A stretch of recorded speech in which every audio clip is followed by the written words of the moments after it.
अस्सलाम वालेकुम, कैसे हैं आप सब। मैं हूं जहां से पाकिस्तानी। आज दो खबरें आपके साथ शेयर करनी है। दोनों दिल दहला देने वाली खबरें हैं। जिस तरह से खुशी की खबर शेयर करता हूं, इसी तरह से ये खबर भी शेयर करना इसलिए ज़रूरी है कि शायद ये देखने के बाद ही आपको पता चल जाए कि इमरान खान जो आपको बाहर निकालना चाह रहा है उसके पीछे रीज़न क्या है या कितना ज़रूरी है निकलना। सबसे पहले ये खबर देखें कि किसानों के साथ क्या हो रहा है इस वक्त डीजल महंगा होने के बाद, और ये जो तमाम क्राइसिस हैं, नहरों में पानी नहीं है, इसके बाद ये हाल क्या हुआ है। ज़रा पहले ये वीडियो देखें। चाचा बोक कनु पटने पेन बोक कनु पानी है का ना ए शबाज शरीफ दी कावड़ कनु पटने वदन। हाँ एडू तेल मांग डीजल है का ना पीटर चलने का नहीं ए पानी का नहीं ही वजह वास्ते चलो माल दे वास्ते जावे।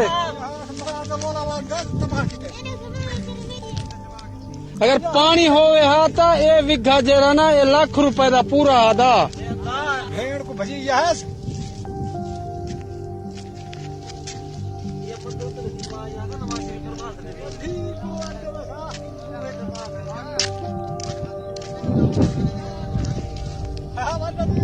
अदा देख गिनो पानी है का ना इलाका फतेहपुर जिला राजनपुर ए पानी का नहीं ए पोकन शोदे पटने पेन वाड़ सोक न वंजन।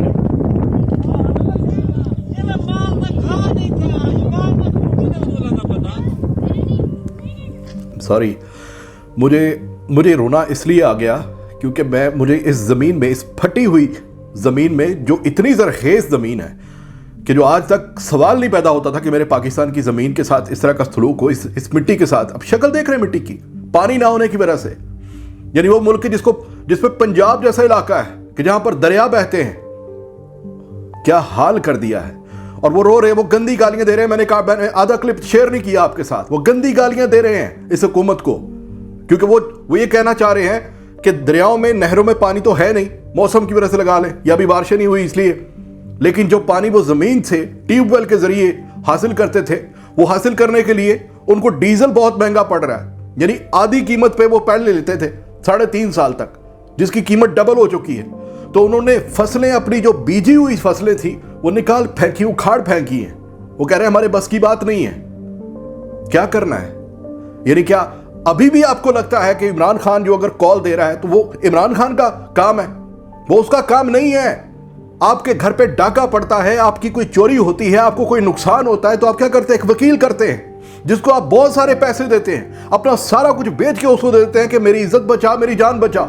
यहां पे आपको एक फ्री में, मुफ्त में वकील मिला हुआ है अल्लाह की तरफ से। वो आपका मुकदमा लड़ रहा है, आपके घर का मुकदमा लड़ रहा है, और आप लोग उसका मजाक उड़ाएं कि वो कॉल दे रहा है बाहर निकलने के लिए, आपके लिए। अब दूसरा सुने, टेक्सटाइल में, जहां पर हम पिछले 3 साल में ये कह रहे थे कि पाकिस्तान में दुनिया भर से बिजनेस आ रहा है। खुद देखें ये नून लीग की एक औरत क्या कह रही है, इसका बयान देखें जरा पहले। अब मैं यहाँ पे पीटीआई को क्रेडिट भी दूंगी कि उन्होंने क्योंकि कोविड को बेहतर हैंडल किया, उसकी वजह से हमारी एक्सपोर्ट भी बढ़ी। जो ऑर्डर्स बांग्लादेश, चाइना, इंडिया में कैंसिल हुए, वो पाकिस्तान को भी मिले। तो ओवरऑल लेकिन इकोनॉमी को जो है वो फायदा। देखा आपने कि मान रही है खुद कि इमरान खान की हुकूमत ने कोविड के दौरान किस तरह से डील किया। तमाम ऑर्डर्स, वो ऐसे ही ऑर्डर्स नहीं आए थे। टेक्सटाइल वालों को जाके बोला था कि तुम्हें बिजली सस्ती देंगे। यहां पर एक तो बिजली 100% महंगी, और ऊपर से बिजली सर है ही नहीं। अब आपके कारखानों का क्या हाल हो रहा है मैं बताता हूं आपको इस वीडियो में, जरा गौर से देखिएगा। बहुत टिकटॉक बना है, आखिरी टिकटॉक है एनटेक्स के अंदर। हम लोगों का फैक्ट्री बंद हो गया, लोगों का हिसाब किताब हो रहा है, सब पारिक हो गए, सब लोग बेरोजगार हो गए। सबको देखो, अपना अपना चेक लेने आए हैं सब लोग। जी बिल्कुल, फैक्ट्री बंद। आपके मुल्क की टोटल एक्सपोर्ट जो हम करते हैं ना, उसका 60% हम टेक्सटाइल में एक्सपोर्ट करते हैं। यानी जितनी चीजें हमारी पूरी दुनिया में जाती हैं पाकिस्तान से, उसका 60% ज़र मुबादला हम टेक्सटाइल से हासिल करते हैं। अच्छा, अब उसके बाद हुआ क्या कि इसमें 1.5 करोड़ लोग नौकरियां करते हैं टेक्सटाइल की इंडस्ट्री में, और ये तकरीबन 28% ज्यादा हुआ था रेवेन्यू ये पिछले 1-2 साल में, जब से इमरान खान ने इसको, यानी इन लोगों को सब्सिडी दी और इनसे कहा कि जनाब आप जितनी मर्जी बिजली इस्तेमाल करें, आपको ज्यादा बिजली इस्तेमाल करने के ऊपर चार्जेस ज्यादा नहीं पड़ेंगे, बल्कि सस्ती बिजली देंगे हम। और इसकी अब सप्लाई जनाब 30% तक कम हो गई है, 30% तक कम हो गई है। और इसके बाद ये 500 बिलियन तकरीबन बनता है 500 मिलियन, ये 500 मिलियन बनता है, जिसको अगर आप साल में ज़रब दे लें तो सर ये तकरीबन आपका $6 बिलियन का नुकसान बनता है अगर आपकी ये इंडस्ट्री तबाह हो जाती है। $6 बिलियन ये वो कर्ज है IMF से हासिल करने के लिए एड़ियां रगड़ रहे हैं, नाक रगड़ रहे हैं लिटरली जमीन के ऊपर। वो $6 अरब जो हम भीख में लेना चाह रहे हैं, उस 6 अरब के बदले में इस 6 अरब की इंडस्ट्री को जो साल में हमें 6 अरब कमा के देती है, उसको तबाह कर रहे हैं हम। यानी मुझे मेरी समझ में नहीं आ रहा कि ये कैलकुलेशन हमारे वजीर खजाना को क्यों नहीं पता चल रही। और खुदा का वास्ता है हमारी इंडस्ट्री के साथ ये जुल्म मत करें। ये 1.5 करोड़ लोग कहां जाएंगे? एक एक करके इनकी फैक्ट्रियां बंद हो रही हैं, लोग बेरोजगार हो जाएंगे, किसान अपनी फसलें बीजना छोड़ देंगे, जमीन बंजर हो जाएगी, और आप लोग सिर्फ और सिर्फ IMF को खुश करने के लिए पेट्रोल महंगा करते जाएंगे, डीजल महंगा करते जाएंगे। और फिर आम आदमी, वो आदमी जिसको इतना बड़ा प्रॉब्लम है इमरान खान से, जिसको बुग़्ज़ इतना बड़ा है कि वो आज भी नवाज शरीफ का इंतजार कर रहा है कि नवाज शरीफ आएगा और पता नहीं दूध की कौन सी नहरें हैं जो 2013 से लेकर 2018 तक थी वो फिर से आ जाएंगी।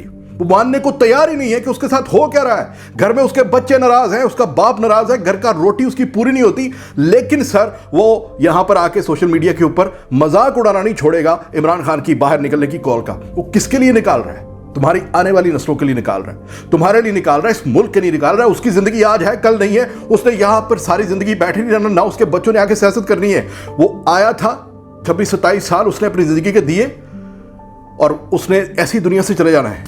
कोई उसकी बाहर जायदादें नहीं है, कोई उसके बच्चों ने आके सियासत नहीं करनी। ये तब एहसास होगा जब वो इस दुनिया से जाएगा, तब आप लोगों के बच्चे पढ़ेंगे उसके बारे में और उसको हीरो बोलेंगे कि पाकिस्तान में कोई शख्स आया था और उसने बहुत कोशिश की थी कि पाकिस्तानियों को इस सोई नींद से जगा सके, इस बेहोशी से उठा सके। लेकिन आप उस वक्त मैं यकीन से कह सकता हूं, उस वक्त आपके पास जवाब नहीं होगा और वो आपसे गिरबान पकड़ के पूछेंगे कैसी कौन सी बात थी उसकी, ऐसी कौन सी जुबान में उसने नहीं समझाया था जो आप लोगों को समझ नहीं आई थी। वो कहता रहा कि गुलामी मत करो बाहर वालों की, करते रहे, प्राउडली करते रहे, ये जानते हुए भी कि वो लोग हमारे कभी भी सगे नहीं हो सकते। वो हमें गुलाम समझते हैं, गुलाम रखना चाहते हैं, फिर भी सोए रहे। खुदा के लिए आज इमरान खान की कॉल है कि बाहर निकलो, पूरे मुल्क में लोग बाहर निकल कर बताएं कि ये जो हो रहा है ये इनको मंजूर नहीं है। उन लोगों से ही सीख लो जो बाहर के मुल्क में दूसरे जो तरक्की याफ्ता, जिन्हें हम ममालिक कहते हैं, वो ऐसी तरक्की याफ्ता नहीं हुए थे। उन्होंने अपना हक छीन कर लिया था। हमारी तरह घरों में बैठकर सिर्फ अपने आप को घरों में महसूर नहीं कर लिया था कि ठीक अगर हो रहा है तो सबके साथ हो रहा है। इसी से बाहर निकलो और बाहर निकलो। पाकिस्तान इंशाअल्लाह आजाद होगा और हम सब के जोरे बाजू पे होगा। अल्लाह हाफिज।